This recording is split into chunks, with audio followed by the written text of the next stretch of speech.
Our last video is just blowing up. Thanks to you guys out in Germany, all you viewers. I was really blown away by how many views it tallied up real quick, and I had to go check the analytics to find out where all those viewers are coming from, and it looks like Berlin absolutely tops the charts. So I want to give the viewers out there in Berlin a little thank you this episode, so stick around.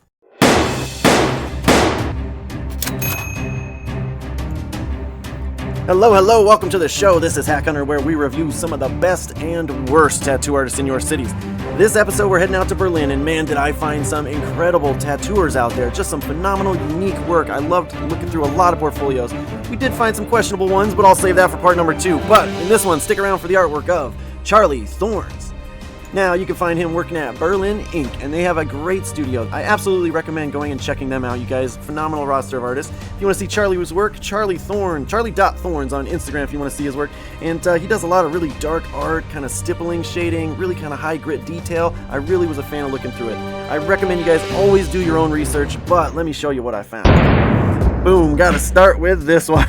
Little panda gunslinger, man. I thought this was so cool. Now, this does not represent his typical content, but I just thought this was a really cool one. This panda just eating some bamboo, just bust a cap in someone, sagging his belt. I love it. Just really cool detail there in that belt as well. Look at that. Just really, really impressive. I love the hair texture he did. He took his time with that hair texture, no doubt. And to get it to look that nice in the face, that clean, really, really impressed by it.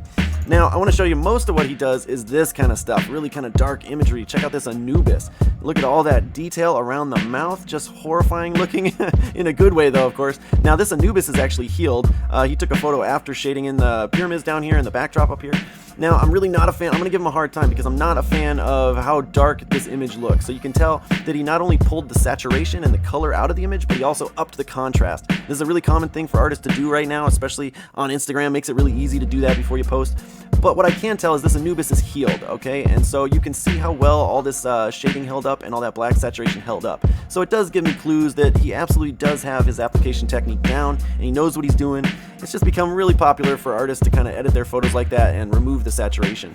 Now this one looks a little bit more natural. You can tell by the person's skin tone. There's still color in this one. And look at that detail. Wow, that is great. And I gotta say, I looked through a lot of his work and it was all mostly custom designed stuff. You could tell he really has a passion for art, especially this kind of content, this subject matter, and he just blows it out of the water. You can tell he puts in maximum time and energy for his clients.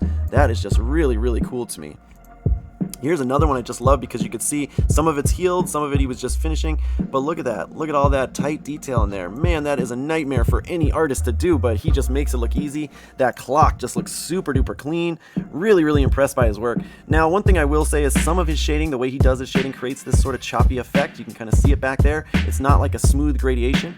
But at the same time, that kind of choppy effect lends to the grit detail that he's doing. And so part of me doesn't really want to complain or give him a hard time, because that's just a preference of mine. I prefer smoothed out gradation to having that chop effect. And here's a good example of how well he does with that smooth gradation when he wants to. This lion down here was healed, and it kind of, again, shows you how well his stuff is healing, how well he's got his technique down.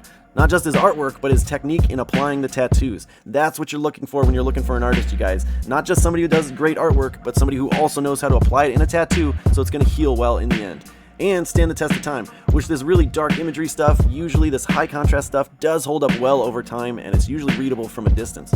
Look at this cool one. Man, this busted up shack is what grabbed my eye.